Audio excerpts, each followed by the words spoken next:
My name is Harvey, and I'm 31 years old. As a software developer, I worked 60-hour weeks for years to afford my dream lake house in New Hampshire. After my divorce, this place became my sanctuary, my pride and joy.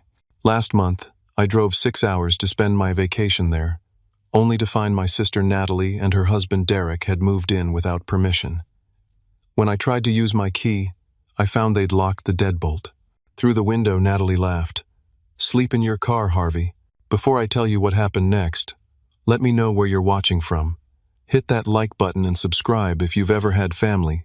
Take advantage of your generosity." Growing up in a middle-class suburb outside of Boston, my relationship with Natalie was complicated from the start. Being 4 years younger, she was always the baby of the family, the one who got away with everything while I had to be the responsible one. Our parents worked hard, Dad as an insurance salesman, and Mom as a school administrator to provide us with a comfortable life, but they had different standards for us.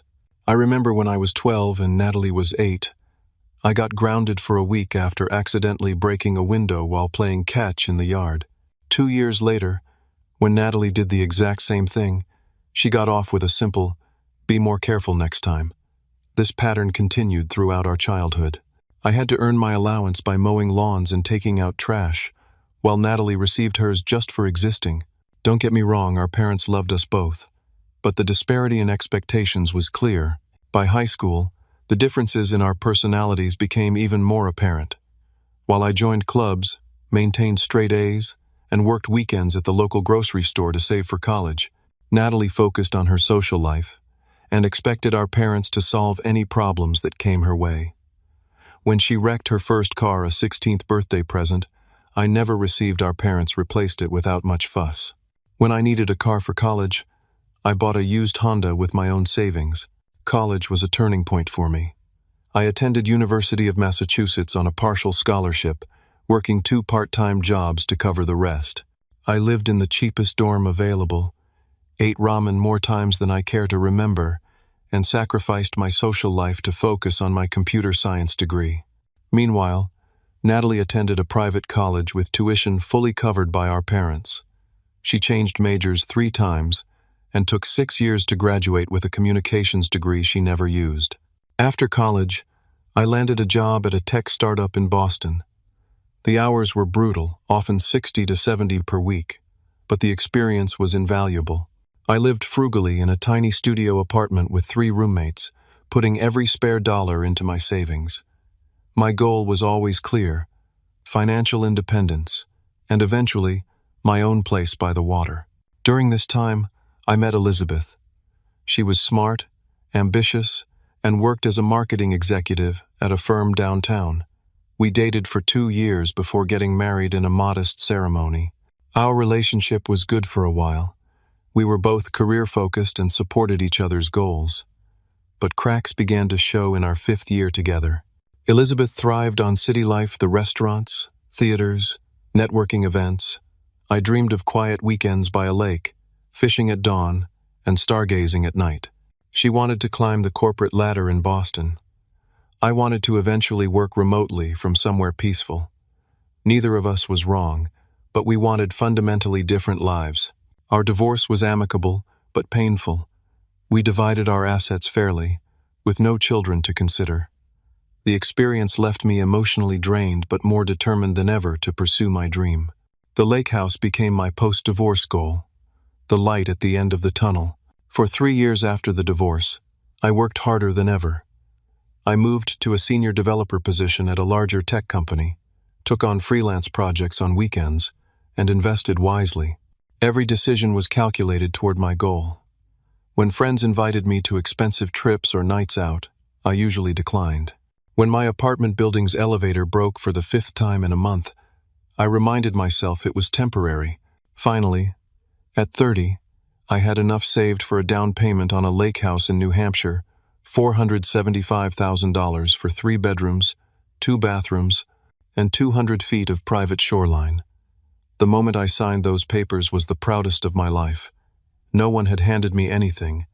I'd earned every square inch through sacrifice and determination. During those years of saving and working, my relationship with Natalie grew increasingly distant. She married Derek shortly after college, a guy I never trusted.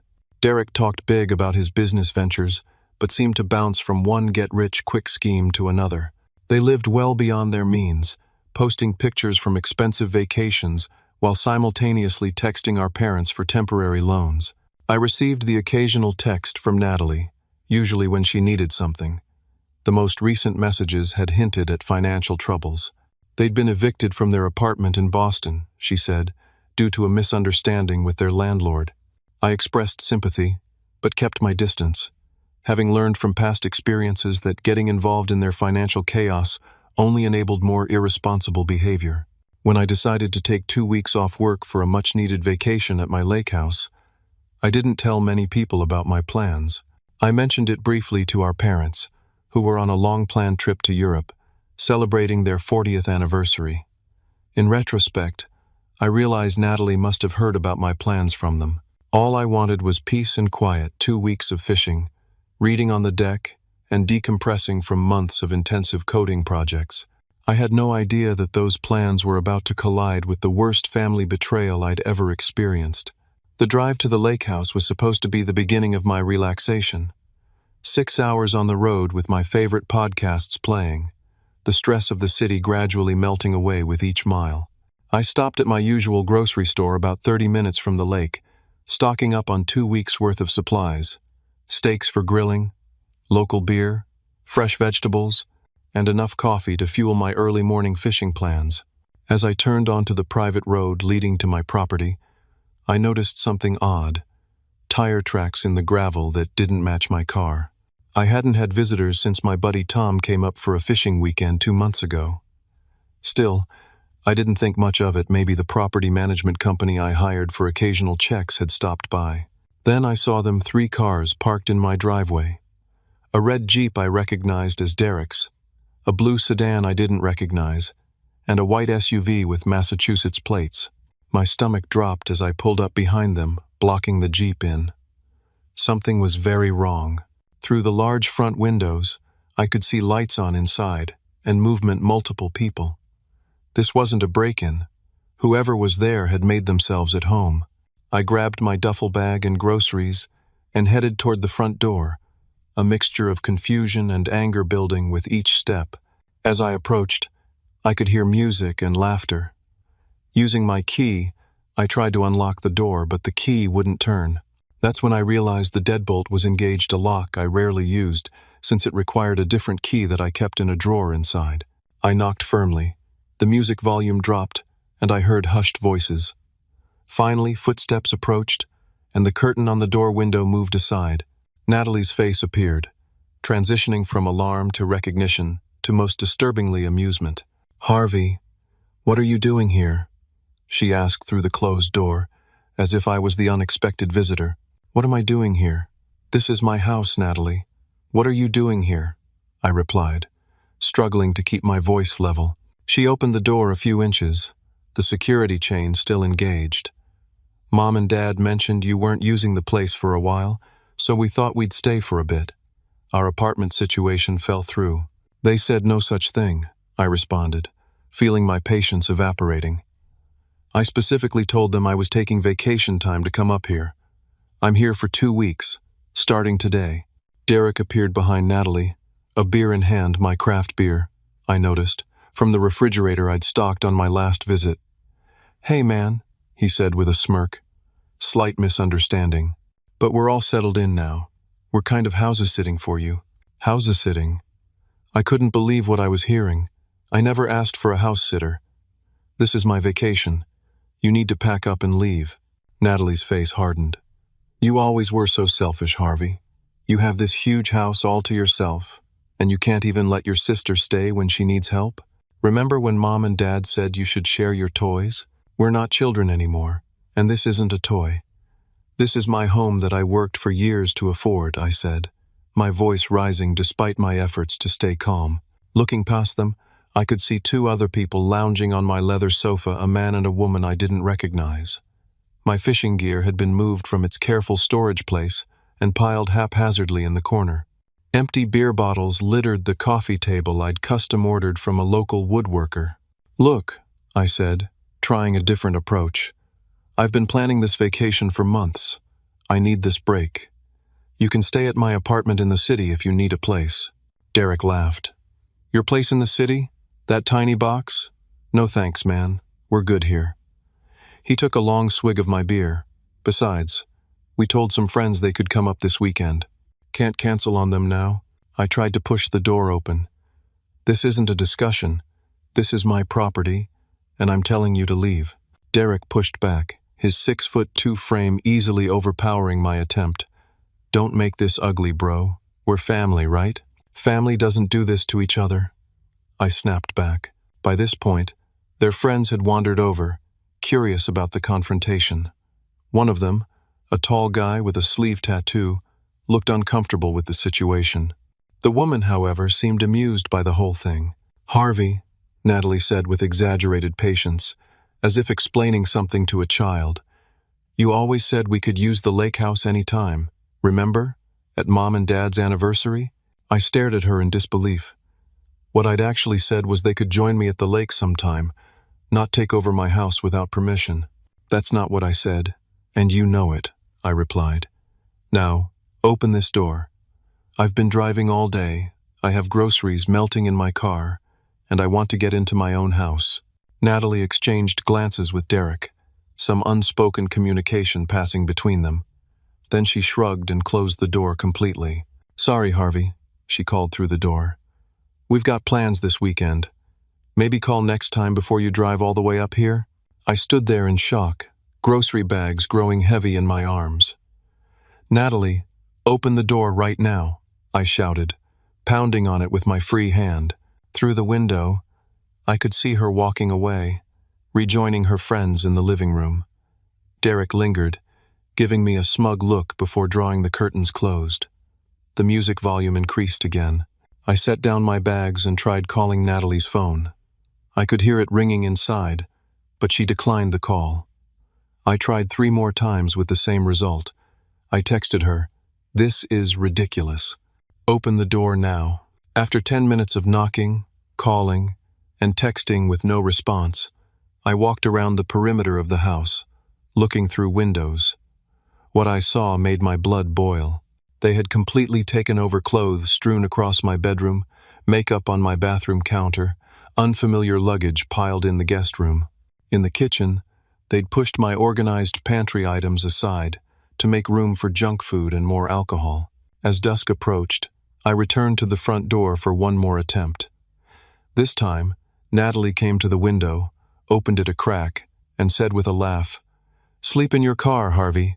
Then she pulled the curtain shut again, her laughter joined by others inside. I stood there, humiliated and enraged, as the reality of my situation sank in. My own sister had locked me out of my house, the house I'd sacrificed years of my life to afford, and was now partying inside with her friends at my expense.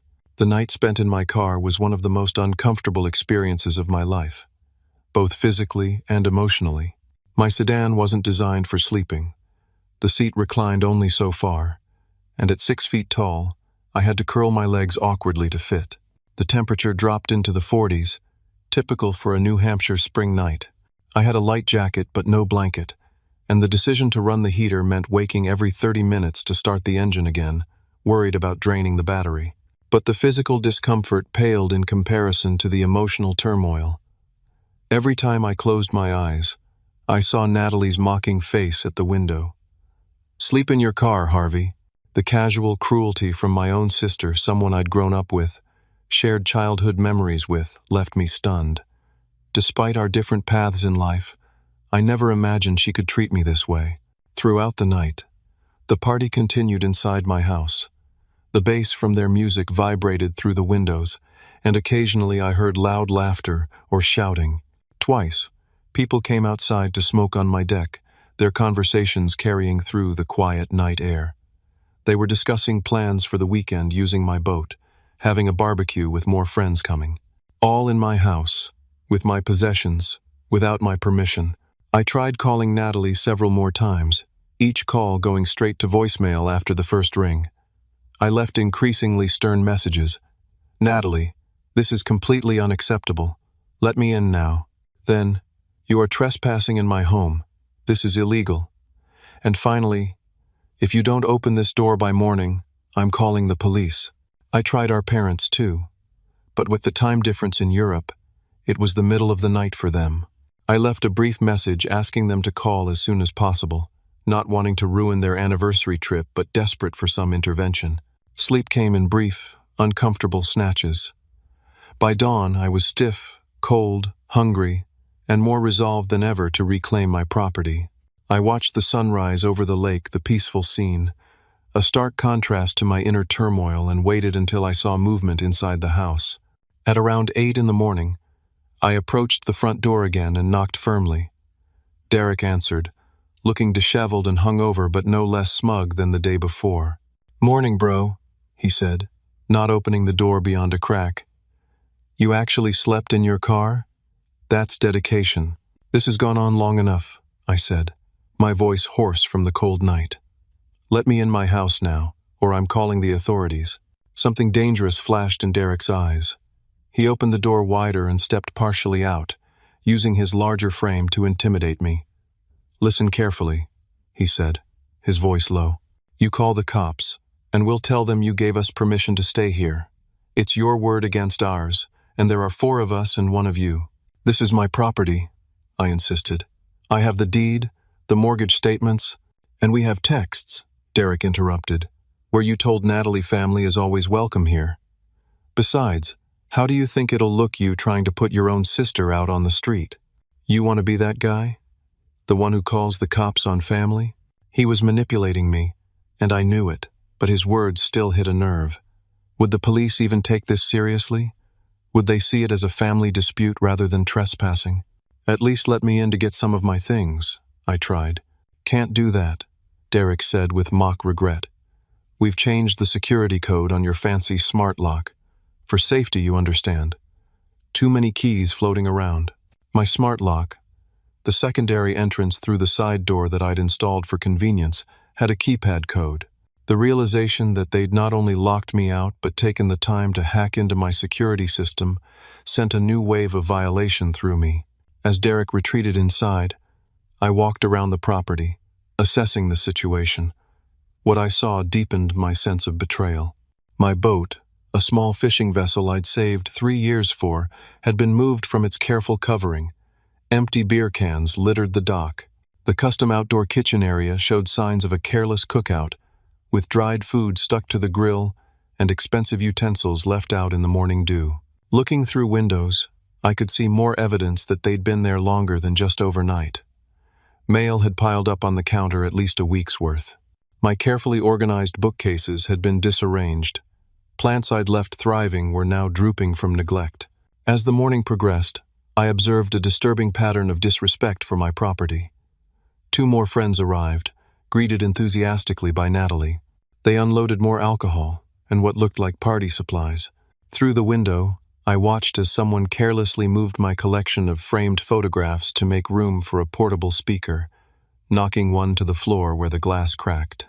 By midday, they had moved the party outdoors to the deck and dock area.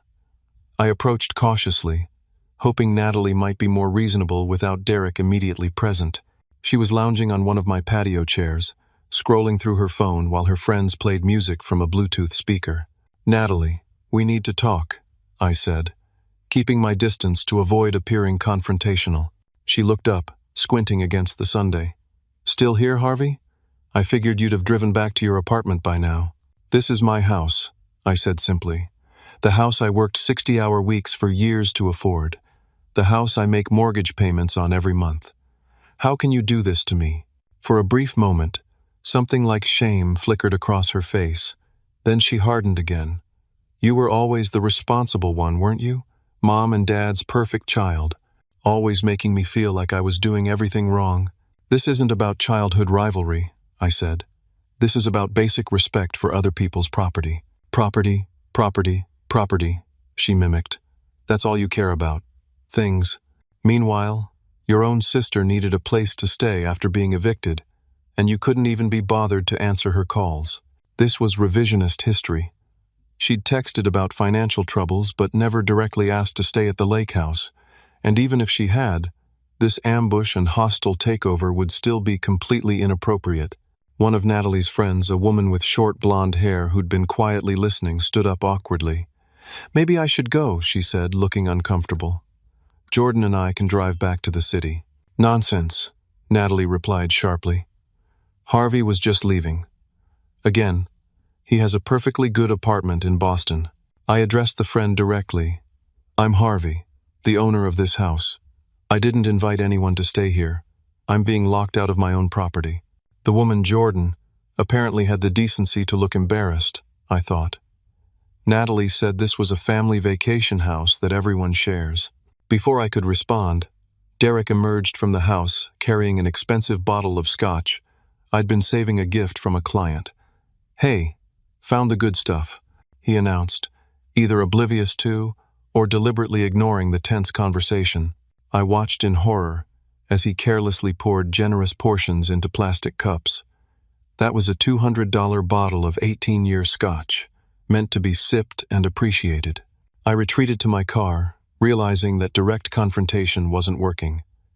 I needed to regroup and consider my options. In town, I found a small diner where I could charge my phone, get some food, and clear my head. I tried our parents again, still no answer. I researched tenant laws, wondering if they could claim some kind of squatter's rights. But everything I found confirmed that they had no legal right to be there without my permission. Returning to the house in the late afternoon, I found the situation had escalated further. 2 more cars had arrived, a total of 7 people now occupying my house. Music blared from inside, and I could smell marijuana drifting from the open windows. On the lake, someone was using my boat recklessly, speeding too close to the shoreline. Through the side window, I glimpsed something that made my stomach drop. In the den where I kept my most prized possessions, Derek was handling my grandfather's handcrafted fishing rods. These weren't just any fishing rods. They were irreplaceable family heirlooms, handmade by my grandfather over decades of craftsmanship. I displayed them carefully on custom wall mounts, never even using them out of respect for their sentimental value. Derek was gesturing with one, making some kind of joke to his friends, swinging it carelessly like it was a toy. As I watched in horror, he pretended to cast it inside the house, nearly hitting the ceiling fan. That was the moment something broke inside me. This wasn't just about property anymore. It was about respect, about family legacy, about the fundamental violation of everything I valued. In that moment, I knew what I had to do. With renewed determination, I tried calling our parents one more time. "This time," my mother answered, sounding groggy from the time difference. "Harvey, is everything all right?" she asked, concern evident in her voice. I explained the situation as calmly as I could, though my voice shook with suppressed anger. "Natalie and Derek have taken over the lake house. They've locked me out, changed my security codes, and they're using and damaging my things. I spent last night sleeping in my car." There was a long pause. "That doesn't sound like something your sister would do," my mother finally said, doubt clear in her tone. "Mom, I'm standing outside my own house right now, watching strangers use my property while Natalie and Derek party inside. They told me to sleep in my car. This is happening." I heard my father's voice in the background, asking questions. After some muffled conversation, my mother returned. "We'll try calling Natalie to sort this out. There must be some misunderstanding." "Maybe she thought you weren't coming until later?" "There's no misunderstanding," I insisted. "They know exactly what they're doing. They've been here for at least a week based on the mail piled up." "Let us talk to her," my mother said placatingly. "I'm sure we can resolve this without any drama. In the meantime, could you perhaps stay at a hotel? We'll reimburse you, of course." I couldn't believe what I was hearing. "So your solution is for me to pay for a hotel while trespassers occupy the house I own and worked years to afford?" "They're not trespassers, Harvey. They're family," my mother replied, a note of reproach in her voice. This hostile attitude isn't helping. The conversation continued in this vein, with my parents reluctant to accept the severity of the situation or to firmly side with me against Natalie. They promised to call her, but their parting advice was essentially to work it out like adults and remember she's your sister. After hanging up, I felt more alone than ever. The pattern established in childhood was continuing. Natalie could do no wrong, and I was expected to be the bigger person, to sacrifice my comfort and rights for the sake of family harmony. I decided to try one more approach before escalating further. When I spotted Jordan, the uncomfortable friend, heading to her car alone, I approached her. "Excuse me," I said, keeping my distance to avoid appearing threatening. "Jordan, right? Could I talk to you for a minute?" She glanced nervously toward the house. "I don't want to get involved in family drama." "I understand," I said. "But I need to know, did Natalie tell you this was her house? Did she explain that she's locked the actual owner out?" Jordan shifted uncomfortably. "She said it was a family lake house that everyone uses, that you were being selfish about sharing it." She hesitated. "But the way Derek is treating your things, it didn't feel right. That's why I'm leaving early." "Would you be willing to tell that to the police if I have to call them?" I asked. Her eyes widened. "Police? No, I can't get involved like that. I'm sorry about your situation, but—" She hurried to her car without finishing her sentence. Next, I tried calling a locksmith, explaining that I was locked out of my own house. The first one seemed willing to help, until I explained the full situation, that other people were inside who wouldn't let me in. "Sorry, sir. That sounds like a domestic dispute," the locksmith said. "I can't get involved without proof of ownership and confirmation that you have the right to remove these people." "I have proof of ownership," I replied. "Deed, mortgage statements, ID with this address. But these people inside, their family, you said. They could claim they're tenants or have permission to be there. You need to handle this through proper legal channels." 2 more locksmiths gave me similar responses. Without a clear emergency like a child locked inside, they were unwilling to help with what appeared to be a complex situation.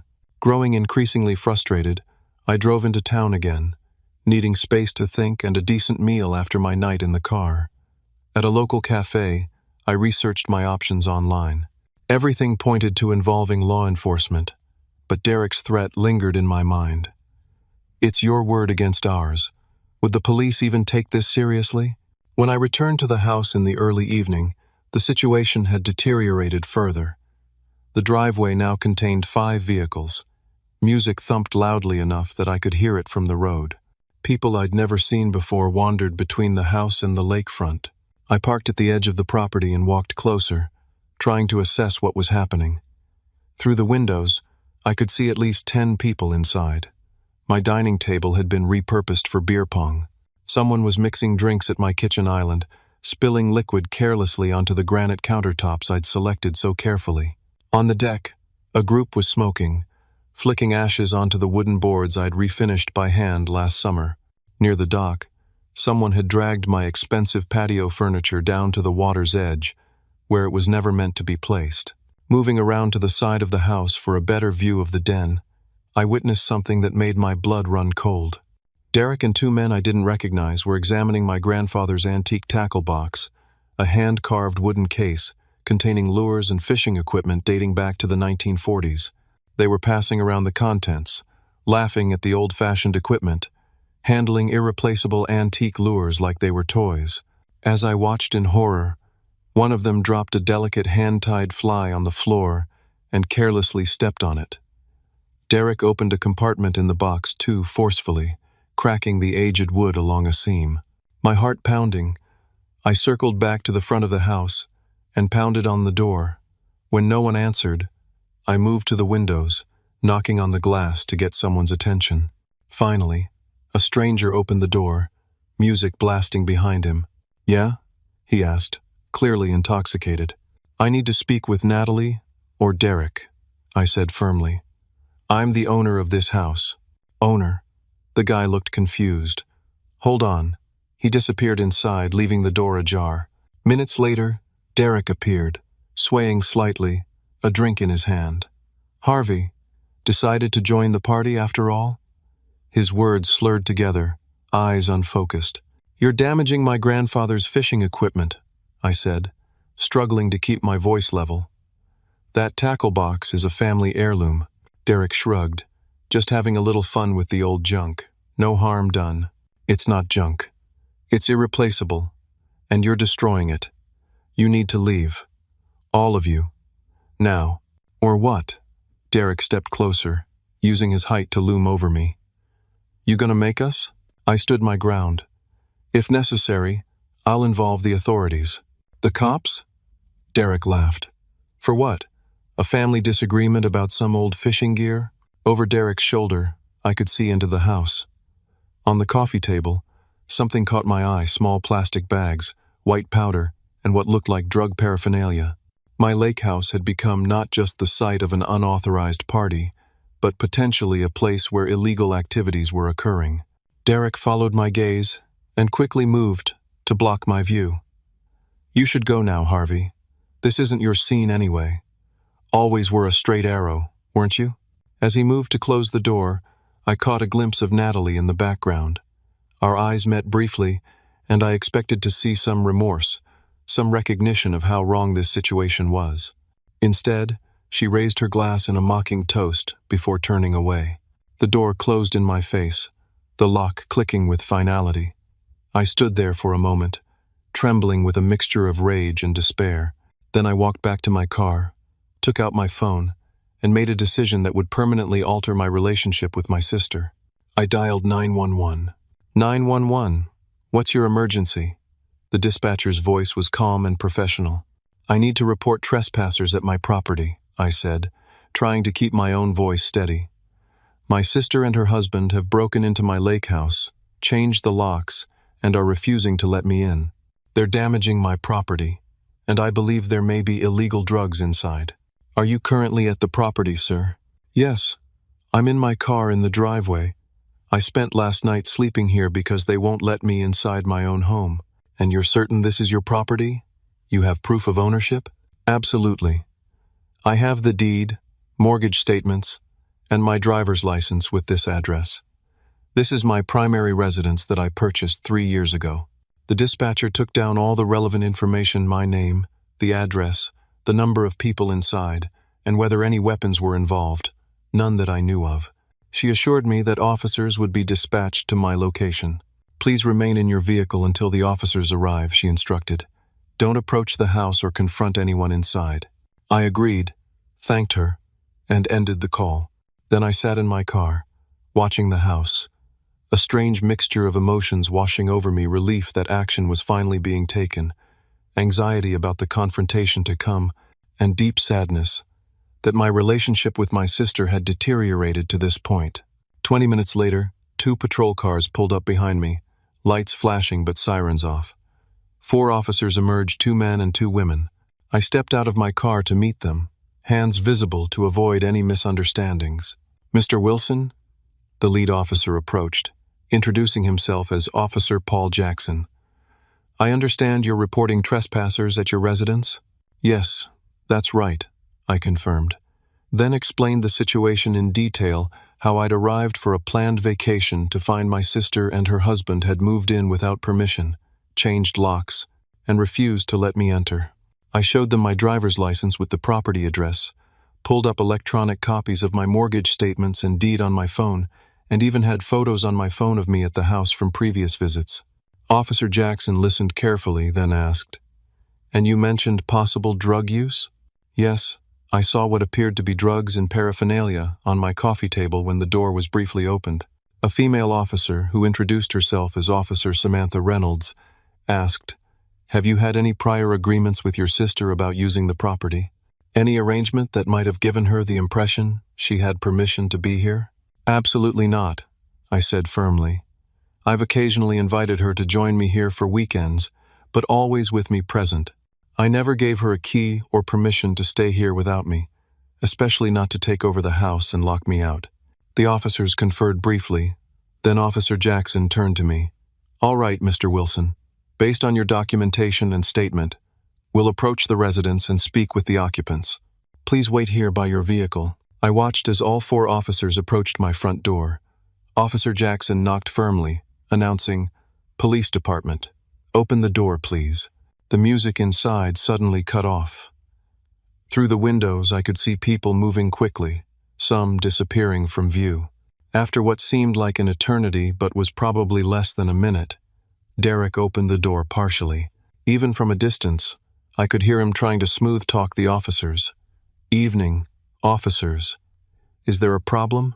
"Sir, we're responding to a report from the property owner that unauthorized individuals are occupying this residence," Officer Jackson stated. "Are you the owner of this property?" "No, but we're family of the owner," Derek replied confidently. "My wife's brother owns it, but he said we could stay here whenever we wanted. It's a family place." "Is your wife present?" Officer Reynolds asked. Derek hesitated, then called over his shoulder, "Natalie, police want to talk to you." Moments later, Natalie appeared at the door, looking considerably more sober than she had earlier. She smiled at the officers, the picture of innocence. "Hello, officers. What seems to be the problem?" Officer Jackson got straight to the point. "Ma'am, your brother Harvey Wilson has identified himself as the sole owner of this property. He states that you are here without his permission and have denied him entry to his own home. Is this accurate?" Natalie's smile faltered slightly. "There's been a misunderstanding. Harvey always said family could use the lake house. We're just taking him up on that offer." "Did he specifically give you permission to be here now, without him present, and to deny him entry when he arrived?" Officer Reynolds pressed. "Well, not exactly, but—" "Ma'am," Officer Jackson interrupted, "Mr. Wilson has provided proof of ownership and states he never gave you permission to occupy the property without him, much less to lock him out. Based on that information, you and everyone inside need to vacate the premises immediately." Derek stepped forward aggressively. "This is ridiculous. We're family. You can't kick family out on the word of one person. He's just being selfish because we're having fun without him." "Sir, please step back," one of the other officers warned. "Property ownership is not determined by family relationship. If Mr. Wilson is the legal owner and has not given you permission to be here, you are trespassing." Natalie tried a different approach, her voice taking on a wounded tone. "Officers, my brother and I had a verbal agreement. He's just angry because we had a few friends over. If you could just let us talk to him." "You've had plenty of time to talk to him," Officer Reynolds pointed out. "According to his statement, he arrived yesterday and you refused him entry, forcing him to sleep in his car. While this conversation was occurring, I noticed the other two officers had moved to positions where they could see more of the house interior. One of them gestured to Officer Jackson, who then asked, "Ma'am, sir, we need to enter the residence. Do we have your permission, or do we need to proceed differently?" "You can't just come in here," Derek protested. "You need a warrant or something." "Actually, sir, we have the property owner's permission," Officer Jackson replied calmly. "And based on what my colleague has observed through the window, we have reasonable cause." I couldn't see exactly what the officer had spotted, but Derek's face changed instantly. He tried to close the door, but Officer Jackson blocked it with his foot.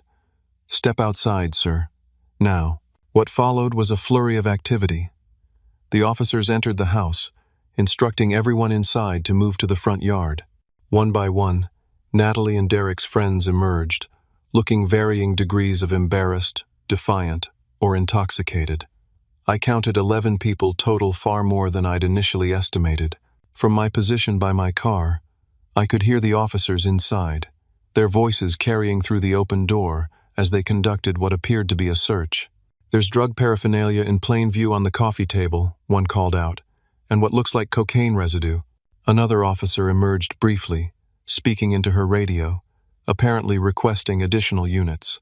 Within minutes, 2 more patrol cars arrived. The tension in the front yard was palpable. Natalie stood with her arms crossed, alternating between glaring at me and whispering frantically to Derek. Most of their friends kept their distance from them, clearly wanting no part of the escalating situation.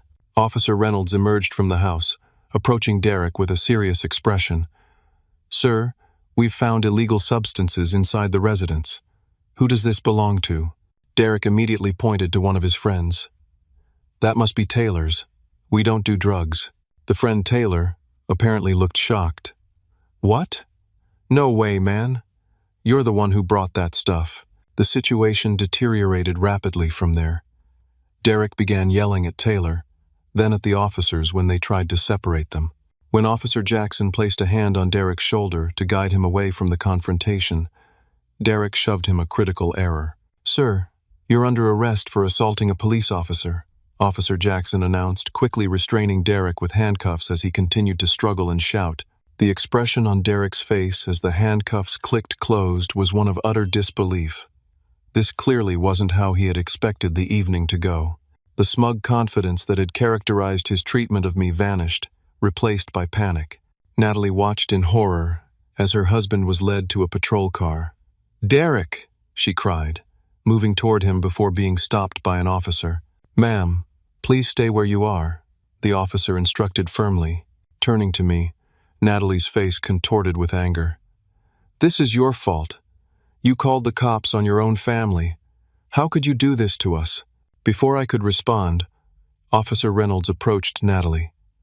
"Ma'am, we need to ask you some questions about the substances found inside." What followed was a tense conversation, with Natalie initially claiming complete ignorance about any drugs. However, when informed that multiple witnesses had already given statements implicating both her and Derek, her story began to change. "It was just a little party," she insisted, her voice taking on a pleading quality. "Things got out of hand, but we weren't hurting anyone. You were trespassing in someone else's home and denying the rightful owner access to his property," Officer Reynolds pointed out. "Additionally, there's evidence of controlled substances and what appears to be significant damage to the interior." As if on cue, another officer emerged from the house holding my grandfather's damaged tackle box. "Sir," he called to me, "could you identify this item?" The sight of the broken family heirloom sent a wave of grief through me. "That's my grandfather's handmade tackle box," I confirmed. "It's irreplaceable." The officer nodded, cataloging it as evidence of property damage. The next moments passed in a blur. Natalie was placed in handcuffs as well, charged with trespassing and possession. Two of their friends, including Taylor, were also arrested on drug charges. The others were identified, given warnings about trespassing, and told to leave the property immediately. As Natalie was led to a separate patrol car, she looked over at me one last time. The anger in her eyes had given way to something else. Fear, perhaps, or the dawning realization of consequences. For a moment, I almost felt sorry for her. Then I remembered the night spent in my car, the mocking laughter, the casual destruction of my belongings and family heirlooms. "Mr. Wilson," Officer Jackson approached me. "We'll need to take statements from you about the property damage and trespassing. But first, let's get you back into your home." Those words, "your home," brought an unexpected lump to my throat. After the ordeal of the past 24 hours, the prospect of reclaiming my space felt both relieving and overwhelming. As the patrol cars containing Natalie and Derek pulled away, I stood in my driveway watching, a complex mixture of emotions washing over me. This wasn't how I'd imagined my vacation beginning, and certainly not how I'd expected my relationship with my sister to evolve. But as one chapter closed, another was about to begin, the challenging process of reclaiming and restoring both my property and my sense of security. The moment I stepped back into my house felt surreal. Less than 36 hours earlier, I had arrived expecting a peaceful vacation, only to be locked out of my own property. Now I was back inside, but the space no longer felt like the sanctuary I had created. The destruction was worse than I'd imagined. Beer stains marked my hardwood floors. Cigarette burns dotted the custom-built coffee table. The kitchen was a disaster zone. Dirty dishes piled everywhere, food left to rot on counters, and what looked like wine splashed across the backsplash I'd painstakingly installed myself. Officer Reynolds walked through with me, documenting the damage for her report. "You'll want to take photos of everything," she advised, "for insurance purposes and in case you decide to pursue civil damages." I nodded numbly, pulling out my phone to begin the grim catalog. In the living room, my entertainment system had been tampered with, wires hanging haphazardly, where someone had apparently tried to disconnect components. The rug, a hand-woven piece I'd splurged on to tie the room together, was stained with what smelled like spilled beer and who knows what else. The bedrooms were equally violated. My primary bedroom had been completely taken over by Natalie and Derek, their clothes strewn everywhere, makeup stains on my custom bedding, and what appeared to be cigarette ash on the nightstand.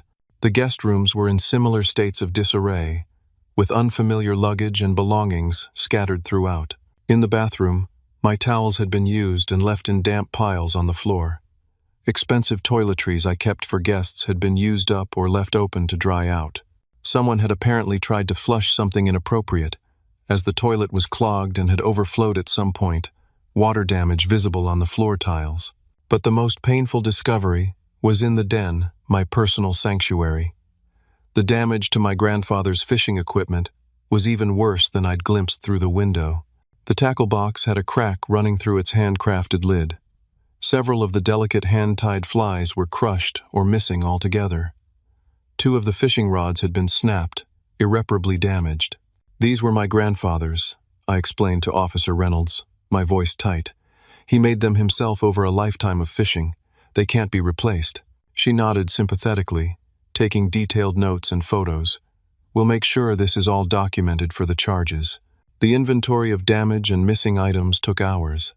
Among the items I couldn't locate, a valuable watch my father had given me for my 30th birthday, several bottles of high-end liquor, a small collection of silver fishing lures I'd been gifted by a grateful client, and about $200 in cash I'd kept in a drawer for emergencies.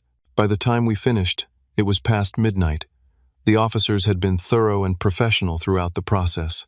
We'll need you to come down to the station tomorrow to complete your statement, Officer Jackson informed me. In the meantime, you might want to consider changing your locks. I thanked them for their help, a phrase that felt inadequate given how they'd helped me reclaim my home and saw them out. Then I stood alone in my living room, surrounded by the wreckage of what should have been my vacation retreat. Too exhausted to begin cleaning, I found the least damaged guest room, stripped the bedding, and replaced it with clean sheets from the linen closet. I took a long, hot shower, scrubbing away the grime and stress of sleeping in my car, then collapsed into bed. Despite my exhaustion, sleep didn't come easily. Every creak and settling noise in the house startled me awake, the sense of violation still fresh and raw. The next morning, I called a locksmith, first thing a different one from those I'd contacted before. He arrived promptly, sympathetic to my situation after hearing a condensed version of events. Happens more often than you'd think, he said, as he worked on replacing the locks. Family disputes over property can get ugly. He replaced both the standard locks and the smart lock system, ensuring I was the only one with access. The sense of security that returned with each new lock installation was palpable. Next, I called my parents. They had tried reaching me several times during the police intervention, but my phone had been on silent. The conversation was difficult. Initially, they expressed shock and disbelief at what had happened. "Arrested? Natalie?" my mother repeated, her voice shaking. "There must be some mistake." I explained the situation again, detailing the destruction of property and the drugs found in the house. My father, usually the more level-headed of the two, seemed to grasp the severity more quickly. "I'm sorry, son," he said, his voice heavy with disappointment in Natalie, not in me. I realized with some relief. We had no idea things had gotten this bad with them. We knew they were having financial problems, but this, my mother was more conflicted. "Couldn't you have handled it differently? Called us first instead of the police? She's your sister, Harvey." "Mom," I said firmly, "I tried calling you. I tried reasoning with them. They locked me out of my own home, forced me to sleep in my car, and destroyed irreplaceable family heirlooms. What would you have had me do?" The silence on the other end spoke volumes. Finally, my father said, "We'll be cutting our trip short. We should be home by tomorrow evening. We'll deal with this as a family." After the call ended, I felt a mixture of emotions: relief that they seemed to understand the severity, frustration that my mother still partially blamed me, and sadness that our parents' anniversary trip was now ruined as well. The rest of the day was spent cleaning, documenting, and trying to restore order to my home. I filled 3 large garbage bags with empty bottles, food containers, and debris. I scrubbed floors, counters, and bathrooms until my hands were raw. Some stains wouldn't come out without professional help, and some items were damaged beyond repair. But the physical activity of cleaning helped channel my anger and distress into something productive. In the afternoon, I drove to the police station to complete my statement. The process was straightforward, but emotionally draining, requiring me to recount the entire experience in detail. I learned that Natalie and Derek were both still in custody, facing multiple charges: trespassing, property damage, possession of controlled substances, and in Derek's case, assaulting an officer. Their friends had been processed and released, with court dates set for the drug charges. What happens next? I asked the officer handling my case. They'll have a bail hearing likely tomorrow, he explained. Given the charges and the property damage, I expect the judge will set bail. Whether they can post it depends on their financial situation. I nodded, wondering if my parents would bail them out, and how I felt about that possibility. You should also know, the officer continued, that we found evidence suggesting they may have been involved in other activities beyond what we initially observed. What kind of activities? I asked, a new wave of dread washing over me. There were multiple sets of identification in their possessions, not just their own, and correspondence suggesting they may have been using your address to receive mail fraudulently. Our fraud department is looking into it. This new information hit me like a physical blow. The violation went deeper than I'd realized. They hadn't just used my house for a party, they may have been using my identity and address for who knows what purposes. Returning to the lake house, I found a voicemail from a number I didn't recognize. It was Martin, my nearest neighbor, about a quarter-mile down the lake shore. Harvey, it's Martin. Just checking if everything's okay. Saw all the police activity last night. Give me a call when you can. I returned his call, grateful for the concern of a friendly voice. Martin was a 72-year-old retired school teacher who had lived on the lake for decades. We weren't close friends, but we'd shared fishing tips and the occasional beer on summer evenings. Those people were there for at least 10 days, Martin told me after I explained the situation. I thought they were guests of yours at first. Then I saw them using your boat recklessly, almost hitting a swimmer last weekend. I tried calling you but couldn't get through. This was new information. My sister and her husband had apparently been living in my house, using my possessions, for over a week before I arrived. The level of premeditation was staggering. If you need a witness statement for the police or insurance, I'm happy to provide one, Martin offered.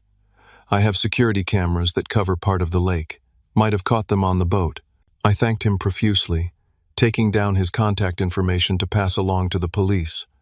His call reminded me that I needed to contact my insurance company as well, to see what damage might be covered. That evening, as I sat on my deck watching the sunset over the lake, trying to recapture some of the peace this place usually brought me, my phone rang again. It was my father. We've spoken to Natalie, he said, his voice tired and strained. She's not taking responsibility for her actions.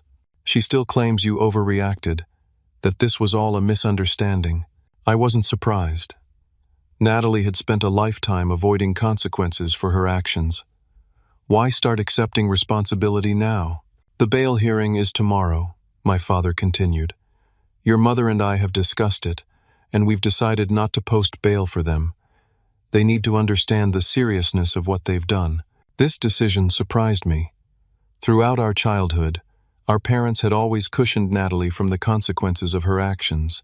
This was the first time they were allowing her to face the results of her choices directly. Thank you, I said simply, emotion making it difficult to say more. We'll be home tomorrow evening, he replied. We'll face this together. As the call ended, I felt a complex mixture of emotions: vindication, sadness, and a strange sense of relief. For the first time, it seemed that my parents were seeing Natalie clearly, without the rose-colored glasses they'd worn throughout our childhood. I spent the next few days in a limbo state dealing with insurance adjusters, cleaning what I could, replacing what needed immediate replacement, and trying to salvage what remained of my planned vacation. The peace and relaxation I'd sought seemed impossible now, but I was determined not to let Natalie and Derek rob me of any more time at my lake house. The legal process moved forward. Natalie and Derek remained in custody for 3 days, before being released on bail posted not by our parents, but by Derek's cousin apparently. They were ordered to stay away from my property and to have no contact with me pending trial. My parents arrived as promised, staying at a hotel nearby rather than with me, a thoughtful choice that I appreciated. needing space to process everything. They visited the lake house and saw the damage firsthand, my mother weeping at the destruction of my grandfather's fishing equipment. "I never thought she could do something like this," my mother said softly. "Where did we go wrong with her?" I had no answer for that. The question had haunted me for years, watching Natalie's choices become increasingly self-destructive. 2 weeks later, I attended their court appearance. The evidence against them was overwhelming, including testimony from their own friends who had been present. Derek's lawyer attempted to paint the situation as a family misunderstanding blown out of proportion, but the judge wasn't buying it. "Family relationships do not override property rights," the judge stated firmly. "The defendant's actions constitute criminal trespassing, property damage, and in Mr. Reynolds' case, assault on a peace officer. They both pleaded guilty to reduced charges, accepting plea deals that included probation, mandatory community service, and court-ordered restitution for the property damage. The fraud investigation was ongoing, with additional charges possible, depending on what the Financial Crimes Unit discovered. Throughout the proceedings, Natalie never once looked at me directly. Her face remained set in a mask of defiance and entitlement, showing no remorse for her actions. Derek alternated between sullen silence and whispered conferences with his attorney. As they were led out of the courtroom, Natalie finally glanced in my direction. There was no apology in her eyes, no recognition of the pain she'd caused, only resentment that her actions had finally caught up with her. I left the courthouse feeling hollow rather than victorious. The legal system had worked as intended, providing consequences for their actions, but it couldn't restore the trust that had been broken or replace the irreplaceable items that had been damaged. The road ahead would be challenging, rebuilding my sanctuary, processing my feelings about my sister, establishing new boundaries with my family. But as I drove back to the lake house, my house, reclaimed and secured, I felt the first tentative steps toward healing beginning to take shape. 6 months have passed since the night I slept in my car, locked out of my own lake house by my sister. The physical restoration of my home is nearly complete. New locks, security cameras, and an upgraded alarm system provide the tangible security I now realize I should have installed from the beginning. Fresh paint covers the walls where careless guests left scuffs and stains. New furniture replaces the pieces that were damaged beyond repair. To a casual visitor, the house looks better than ever. But the invisible restoration, the reclaiming of this space as my sanctuary, has been a more gradual process. For the first few weeks after the incident, I jumped at every unexpected sound. I double-checked locks before going to bed. I kept the outside lights on all night. The sense of violation lingered long after the physical evidence had been cleaned away. On the recommendation of a friend, I found a therapist, Jeffrey, who specializes in family trauma. Our weekly sessions have been invaluable in processing the complex emotions this betrayal stirred up. "Family betrayal cuts deeper than any other kind," he explained during our first session. "The people we expect to have our backs are the ones who can hurt us most profoundly when they don't." One of Jeffrey's suggestions was particularly helpful, a cleansing ritual to reclaim my space. It might sound new agey for a practical software developer like me, but walking through each room with sage, setting intentions for the space, and literally speaking aloud, my ownership of it had a surprisingly powerful effect on my psyche. The lake house began to feel like mine again, not a space that had been invaded and violated. The legal aftermath continued to unfold over the months. The restitution payments from Natalie and Derek began arriving irregularly at first, then more consistently after the court threatened further action. The money helps with the tangible damages, but no amount can replace my grandfather's handcrafted fishing equipment or restore my sense of family trust. The fraud investigation revealed another layer to their betrayal. They had indeed been using my address to receive credit card offers and open accounts in names that weren't theirs. The scheme wasn't sophisticated, but it was deliberate, and it had been going on for months before they occupied my lake house. Additional charges were filed, extending their probation and adding financial penalties. My own credit suffered collateral damage, requiring months of calls and paperwork to untangle. My parents have been on their own journey of reckoning. After a lifetime of enabling Natalie's behavior, they've had to face the consequences of those patterns. My father took it harder than my mother, perhaps because he recognized himself in Natalie's entitlement. I never said no to her, he confessed during a difficult conversation on my deck, 3 months after the incident. I thought I was being loving, but I was just teaching her that rules didn't apply to her. My mother struggled longer with enabling tendencies, making excuses for Natalie's behavior even after seeing the destruction firsthand. But a conversation with my therapist, who offered a family session when I was ready, seemed to break through some of her denial. Your daughter made choices, Jeffrey told her gently but firmly. Adult choices with adult consequences.